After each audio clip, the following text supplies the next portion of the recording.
Well, thank you for the introduction, Dan. It's a pleasure to be here. Just kind of help reiterate and emphasize the importance of the safety, because we want to, at the end of the day, protect you, your pigs, everybody around you safe, and make sure we're following the best practices possible. So I'm going to go through kind of brief little detail on some of the information we have on pit pumping and agitation safety.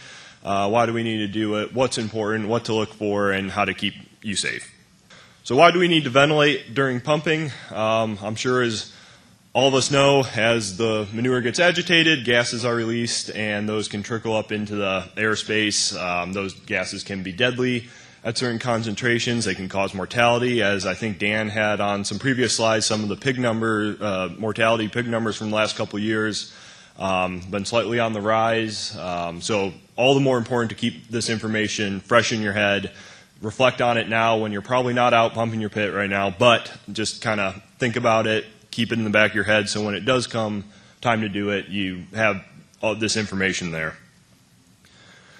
So what gases do we need to be concerned about? There's kind of four primary gases. That's hydrogen sulfide, H2S, ammonia, NH3, methane, CH4, and carbon dioxide. I'm sure we've heard these. We're kind of familiar with them. But the one that's really important to keep in the back of your mind is hydrogen sulfide. One of the key characteristics of it is it smells like rotten eggs. I'm sure we've all smelled it before. But the problem is it can desensitize your nose at a low concentration, which makes it harder to detect the higher concentrations while you're around it. One of the other attributes of it is it's heavier than air. It's going to pool up on the manure pit surface right below the slats, so that's why we'll get into later on agitation practices, why it's important to make sure you have that 1.5 to 2 foot gap below the slats. It's the most dangerous. It's the one we got to watch out for, and the one we eventually will have to monitor. Moving on, ammonia. This one has been kind of picking up recently. It's been kind of, we always know it's there, but the concentrations have been increasing in the last couple of years. I think that was what Dan Anderson told me earlier. It's also heavier than air. It can quickly cause burning, watery eyes. If you can tell sometimes in your minimum ventilation, that kind of stinging is usually caused by a little bit of ammonia, concentration getting a little high. So it's another one to keep in mind. So methane, while only important at kind of the higher concentrations, as it's lighter than air, it's going to float up. It only really matters in that greater than 50,000 parts per million, and at that point is where it can cause explosions, fire, or asphyxiation. And while that's bad in your barn, it is good in anaerobic digester and why it's used for energy creation. Last one, kind of carbon dioxide, we're probably all familiar with. Heavier than air, a little bit difficult to detect as a human. Sensors are good at it. Just something to kind of keep in mind when you're pumping your pits. Moving on into monitoring, as again, I'm going to pick hydrogen sulfide out here. There's a really great fact sheet that goes through a bunch of different sensors that's available on the Iowa Extension store. But kind of roughly to go through it, 0.01 parts per million, which is very, very low, and that's when you can start to detect. But as we start to move into like the 2 to 5 parts per million, and at prolonged exposure, it may cause nausea, tearing, headaches, go up, 4 times, and now we're at fatigue, loss of appetite, headache, dizziness, moving into 5 times into 100 parts per million, coughing, eye irritation, loss of smell, and potentially death after 48 hours. And even at the higher concentrations, 500 to 700, we're at staggering collapse, damage to the eyes, and death after 30 to 60 minutes of exposure. And at the higher concentrations, it's very quick, rapid unconsciousness, collapse within 1 to 2 breaths, death in minutes, and even at the max, it's almost nearly instant death. So one of the key things to think about here is when choosing a monitor, we really have 2 types of monitors. There's a real-time monitor and a kind of just a monitor that's just going to have an audio or visual alarm. And so that's all it's going to do. It's going to have some threshold in it that's going to alert the person wearing it where they need to react, versus on these real-time monitors, they're going to have a parts per million readout where you can see what the numbers are and then go on to make a management decision where you can change your agitation practice or do something different if you actually know what the concentration is. But they are slightly more expensive. So, where are the dangerous locations? I'm sure we all have been around. I think this video, courtesy of Dan here, if it plays, forgot to embed it. Okay, so I think if you have seen it, you see that the smoke coming out of the smoke generator there is going down into a pit, and that pit is essentially acting like an inlet, shown in that upper right-hand picture. That smoke's being drawn in assuming you're having your exhaust fans on. Fresh air smoke is being brought in, picking up that gas off the headspace and putting it right into the breathing zone of the animals. So that's what we'll get into a little bit later on pump-out curtains, but that's essentially, make sure those unused pit covers are sealed, or where the agitator's at is make sure a pump-out cover. Another kind of particular spot that you might not think about is just kind of downstream of the exhaust fans. Whether you're in your tractor or walking around the outside of the building, just be mindful of all that gas is coming out through those fans, and if you linger or start to feel dizzy afterwards, it's probably because you've taken in a little bit too much from standing downstream of the fans. So we kind of know the who, or in this case the gases, the what, the when, where these locations are, and why is it important and what it can do. So what can you do to keep yourself, people around you, and the pig safe? So I'll briefly go with the agitation strategy. Not quite my expertise. I'm more on the air moving side of things, but again, I kind of borrowed this from the fact sheets from Dr. Anderson. Again, this is don't agitate until the manure level is 1.5 to 2 feet below the slats. As I said, hydrogen sulfide is more dense. It's going to pool up down there, so it's important to make sure we get the level down with the hydrogen sulfide so it's not being stirred up and kicked back up through the slats and into the breathing zone of the animals. So we keep that separation. Another practice is avoid aggressive agitation when animals are in the building, no rooster tailing, and surface agitation can also cause more turbulence, breaking up those solids, releasing hydrogen sulfide, and causing it to go up into the animal space. Also, do not direct the agitator nozzles towards pillar walls or towards a corner. Hydrogen sulfide kind of likes to pool up in those stagnant areas. So if you're shooting in there, it's going right up. There's probably not a whole lot of air moving there. So that's kind of what we'd like to make sure we're not aiming right there. Keep the agitator below the surface at all times. So that means probably stopping when the bottom nozzle is less than 6 inches below the manure surface. Also try to avoid any sudden changes in agitator depth or intensity that's going to break stuff up, cause a rapid release of hydrogen sulfide, which could eventually cause problems. So some other just kind of key operation procedures. Never enter the building while pumping. Probably said it, never enter the building again without pumping. That's probably the most important one that you see repeatedly over and over and over again. There's ways to prevent this. Use caution tape on the doors, put up markings that indicate that agitation is going, let people around you know, alert somebody. There should be somebody there anyways. And that person should have a copy of an emergency action plan. They should know what to do in case of the event of emergency or if anything was to go wrong. Have a H2S monitor handy. Just because you bought one, you actually got to use it to make it effective. It doesn't do any good sitting at home. It's got to be on you when you're out there.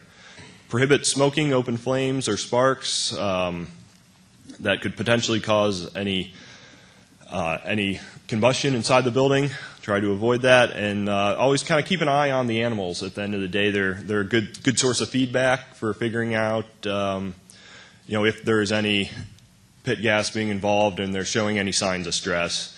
So kind of some other things to think about is making sure heaters are turned from auto to off. Possibly turning the LP off at the tank. If the inlets are on a manual setting, make sure they're 100% open.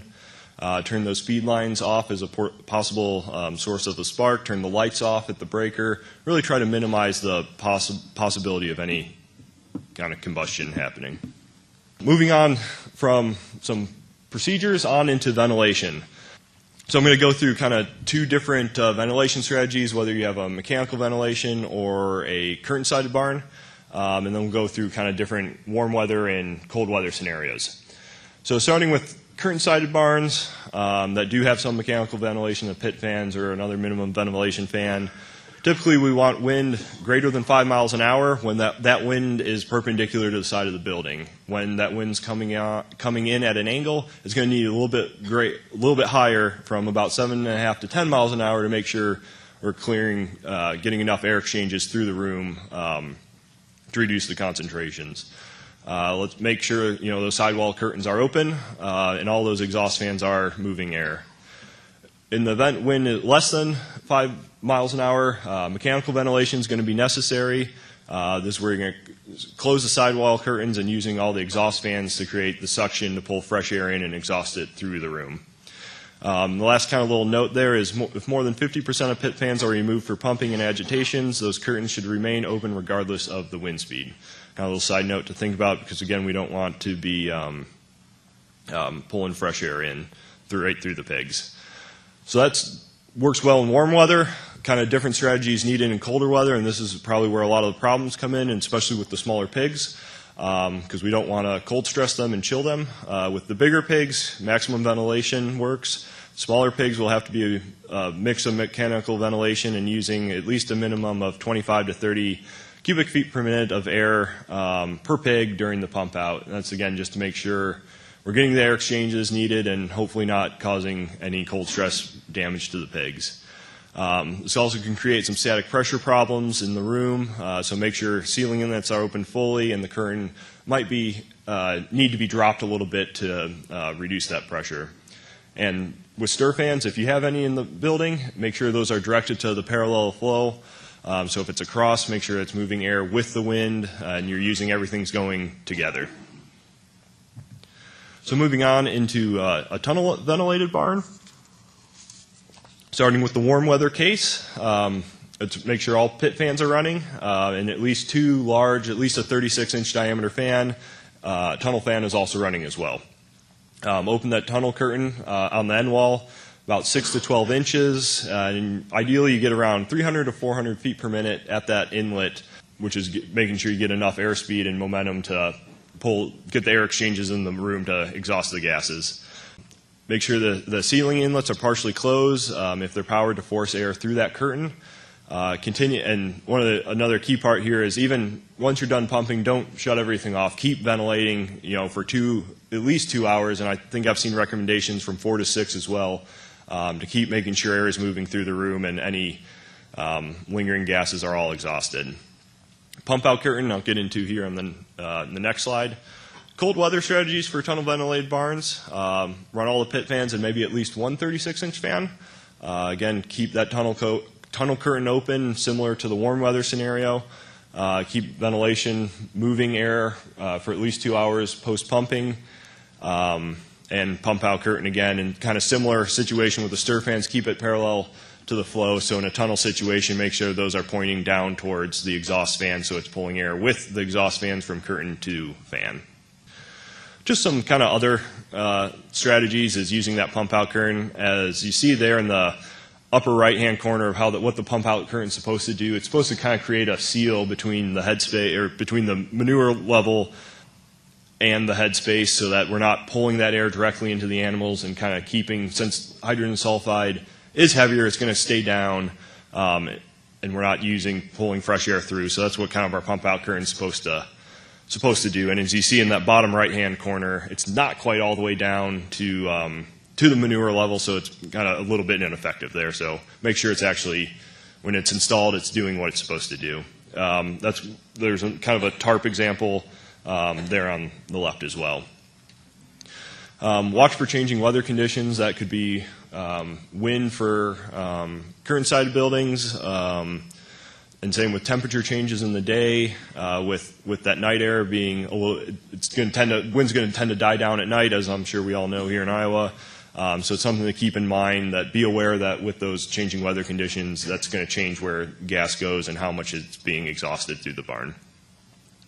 You can also use, if it's calm, use a PTO-driven fan to increase ventilation is one option. You can also turn on stir fans and move air and try to minimize those dead zones in corners of the room or wherever else might be a problem.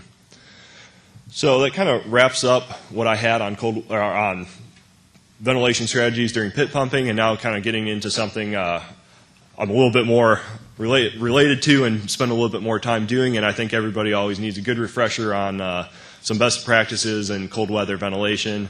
Kind of the next couple slides are from some National Hog Farmer articles I wrote last winter, I believe, so just kind of to recap, because I like these slides and kind of the information. I think they're always kind of good to hear again, to talk about minimum ventilation during the cold weather, kind of like now, even though we're getting a little warm.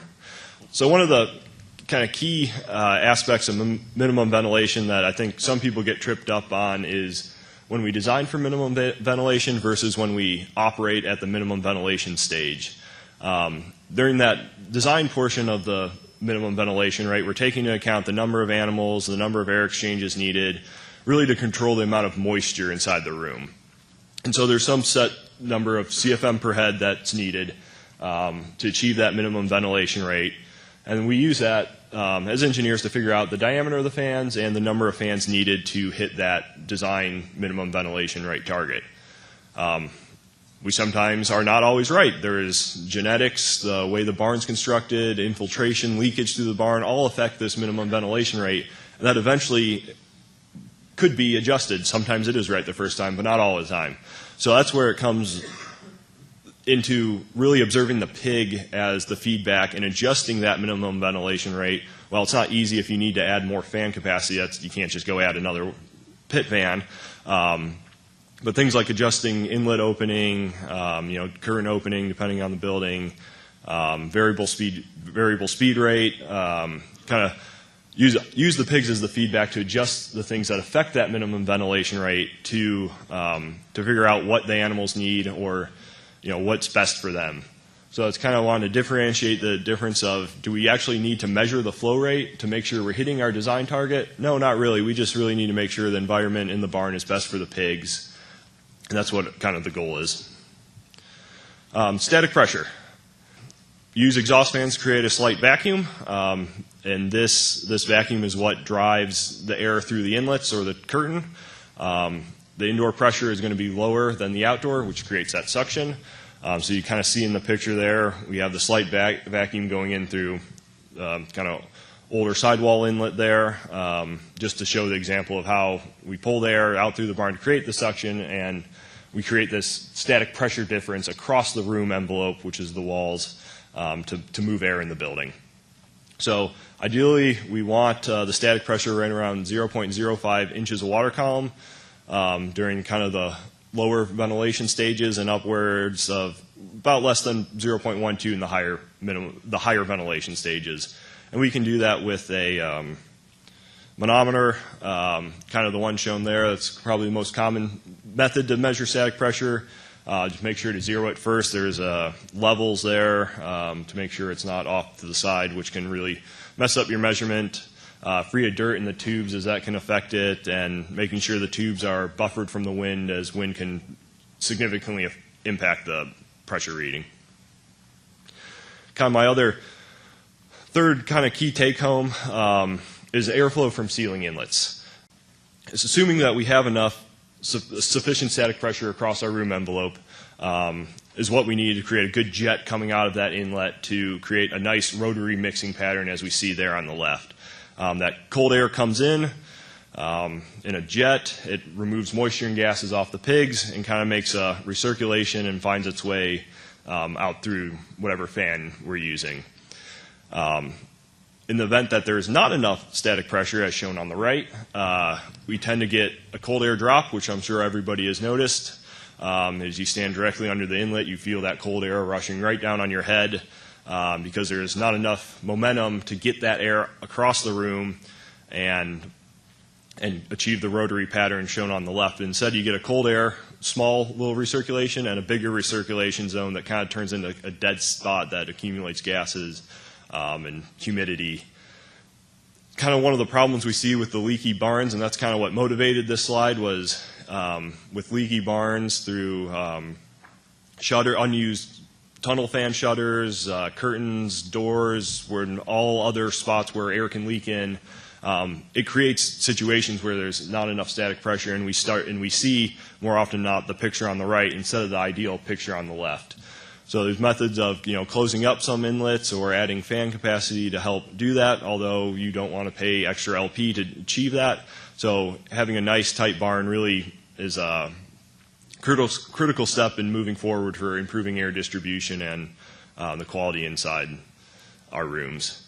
So kind of with that, I'd just like to say thank you and thank Dan again. I'm not sure if you scheduled time for questions, but if not, my contact information up there, email and phone, and I want to thank Dr. Anderson for all his help and the Iowa State University Extension and Outreach fact sheets. Thank you.